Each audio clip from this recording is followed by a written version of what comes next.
All right, welcome. I am Chris Castellani, also known as Prime for Prezzo 8. Here we have Ted Silva of Ted. What's your name of your channel? Wow, Chris. Ed. Okay, Alan.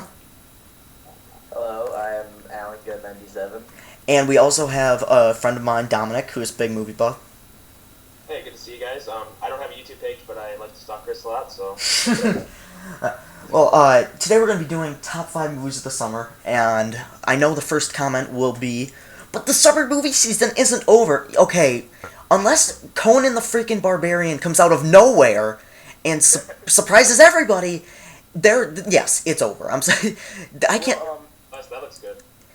Christian from the Schmoes Knows said it was like the worst movie he's seen this year, so I don't think it'll be surprising. Has he seen it already? Yeah, he's not another screen. He said it was so awful. I believe it. I want it to be good. Yeah. Well, we're gonna give our top 5 of the summer, and I'm gonna go first, starting at number 5, and then we'll just we'll go in order and talk about each number 5 and discuss what our thoughts were on the movie, and we'll go from there. So, and I have a good start because my number 5 is one that pretty much nobody liked except for me, and my number 5 is actually Green Lantern, and Green Lantern is a movie. I went back and read the Green Lantern comics after I watched the movie, and Green Lantern is one of probably maybe the hardest comic book character besides the Watchmen characters to make a movie out of. It takes place all in space. It's very surreal. It's a lot of people I could see not buying it, and I think that it's too bad. I think that they made the best possible Green Lantern movie that they could have made at this point. But I feel like they could have. There will be obviously, there's so many reboots and remakes nowadays. Eventually, somebody will come along and they'll make a Green Lantern movie that will be fantastic. But as of now, I want to see a sequel to this because I really liked the entire cast. I loved Ryan Reynolds. I thought Mark Strong was incredible as Sinestro. I mean, just a phenomenal performance by him. A guy who barely had any screen time, and that guy's become one of my favorite actors. I really love that cast, but I can't help it. If somebody were to say that, I don't agree with the people who say it's terrible. I've never understood that. I don't think it's a terrible movie. But, yeah, it's my number 5 favorite. A little bit disappointing, but, very enjoyable movie. Ted, I haven't seen that yet. You haven't seen it? Dom, did you see it? Yeah, I saw it. I mean, Green Lantern, when I grew up watching the Justice League show, he was probably my favorite superhero, and was I disappointed when I saw it? Yes, a little bit.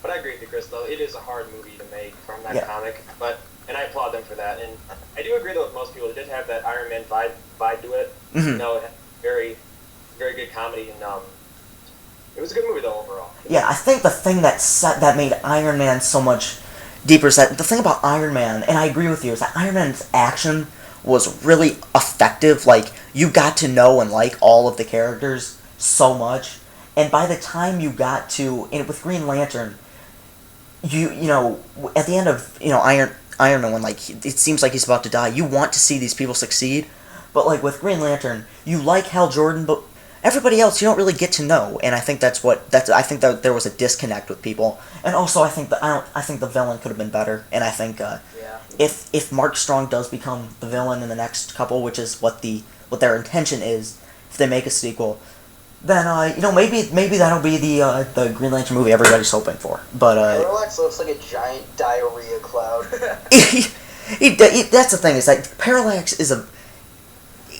having read some Green Lantern, Sinestro is the only real villain who's not just just a character who fights with Green Lantern. Everybody else is just kind of a video game boss, basically. Sinestro's the only villain that has any depth to him, and so it's kind of tough. That's what another thing that's tough to make a movie about, is that they don't have a human villain, or at least something close to a human like Sinestro's character was. And I think that a lot of people didn't like that, especially coming off of films like Thor and even X-Men First Class and Captain America, movies that had really, not always, but had well-developed villains that people had either known from other movies or that sympathized with them, and I think that's what hurt Green Lantern. But anyway, Ted, what's your number 5? My number 5 is a comedy. I thought it was absolutely hysterical. Actually, first, can I just say some honorable mentions really quick? Yeah, go ahead. Yeah. Yeah. Okay. Some of my honorable mentions include Source Code, Crazy Stupid Love, Cowboys and Aliens, and Insidious. Okay. And Fast Five. Fast Um, my number 5 is a comedy that I had to sneak into. I thought it was absolutely worth the sneaking, and that would be Horrible Bosses.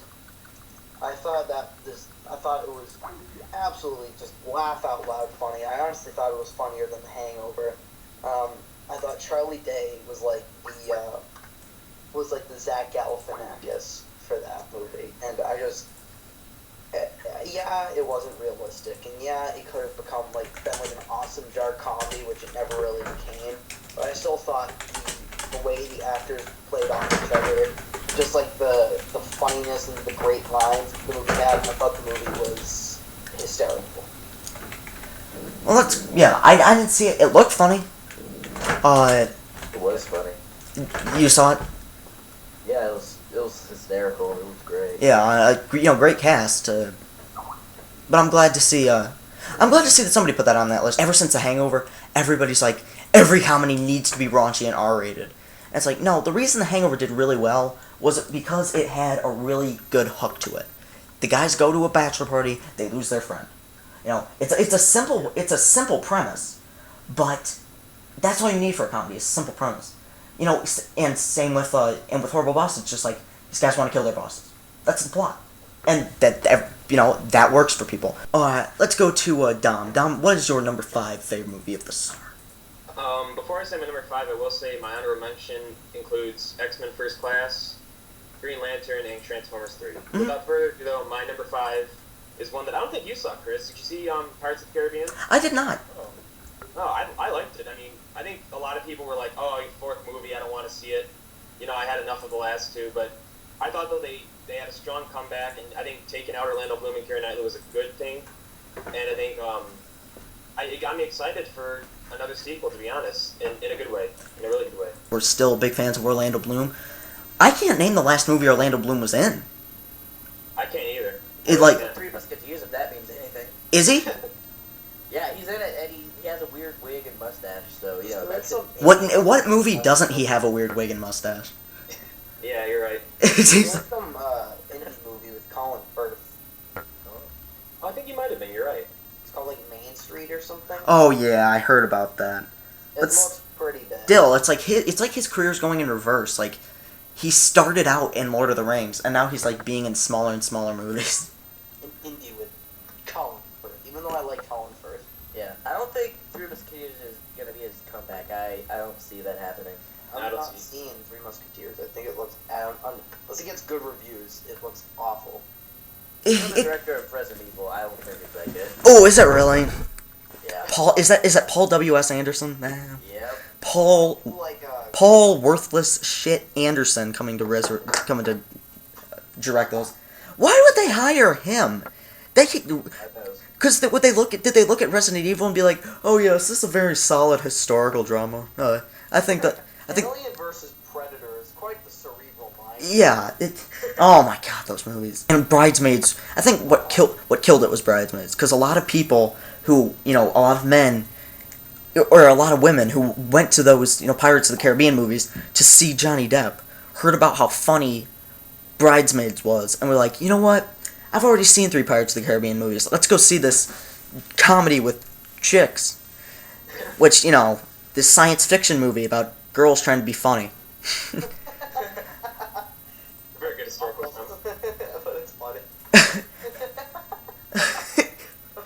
Oh my god, if my mom heard that, she'd punch you right through the screen. Yeah.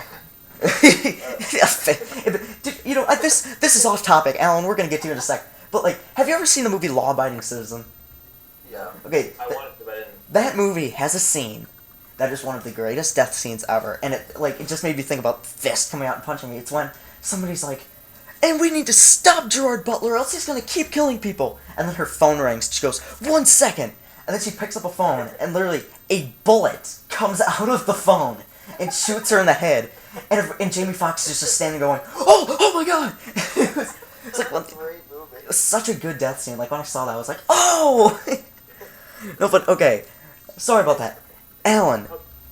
Your number 5 favorite movie of the summer. Alright. Well, first off, I'm gonna do the honorable mentions. Okay. Some of my honorable mentions include, I'm just gonna go through a list of movies. Thor, Bridesmaids, X-Men, Horrible Bosses, Captain America. Yeah. So my number 5 would have to be. I don't think it's gonna be on a lot of people's list, but mine would actually have to be Kung Fu Panda 2. I thought that was great. You see, the marketing people with that movie screwed themselves over because that movie came out the same weekend as Hangover. And look, counter programming, that was their thing. It's like, well, the adults are going to go see Hangover, and the kids are going to want to see Kung Fu Panda 2. It's like, look, no, because as a family, most families will only see one movie a week, or at the most. And when, the parents will probably be like, you know what, we can just wait for Kung Fu Panda 2 for the kids. Let's have a night off, go see Hangover 2. And like, counter programming works with a smaller movie. Like Monte Carlo is a good example. That's a movie that didn't have a big budget. They weren't trying to get like a big audience, but they knew that they would attract young teenage girls. But the thing about with Kung Fu Panda 2 is that it thought that it could get. The thing about Kung Fu Panda 2 was really, like, the first Kung Fu Panda appealed to everybody, and I think the second one, people just didn't really care. And I think that it came out in a bad weekend. Yeah. And I heard a lot of good things about it, but yeah, it's kind of... it was fantastic. Yeah. I mean, yeah, that's the thing, like, the marketing, it really just didn't show... I'm glad it didn't show anything, because, like, when I went to the movie, I was like, okay, this is going to be, like, a good kids movie, but I was really blown away by how good it was. But, yeah, the marketing was like, I barely saw any commercials, yet everything I saw, Hangover 2, Hangover 2, Hangover 2, because, yeah, when I first heard, like, they were out on the same weekend, I was like, okay, the adults are going to go to Hangover, but then, yeah, it happened, Hangover just... Well, I'm glad because, like, worldwide, which is what's more important, Kung Fu Panda 2's been beating Hangover 2, which I'm very happy about. Did it? Yeah, which I'm happy about. Kung Fu Panda 2's up to, like, 600, Hangover, like, 500. But I really wish Kung Fu Panda 2 made more money, because I thought that was even better than the first one, and I love the first one. Hangover 2, Todd Phillips is looking at it, at the thing going, no! 500 million! No! We failed. We gotta make a third one, because everybody wants a third one. He starts crying, and then he...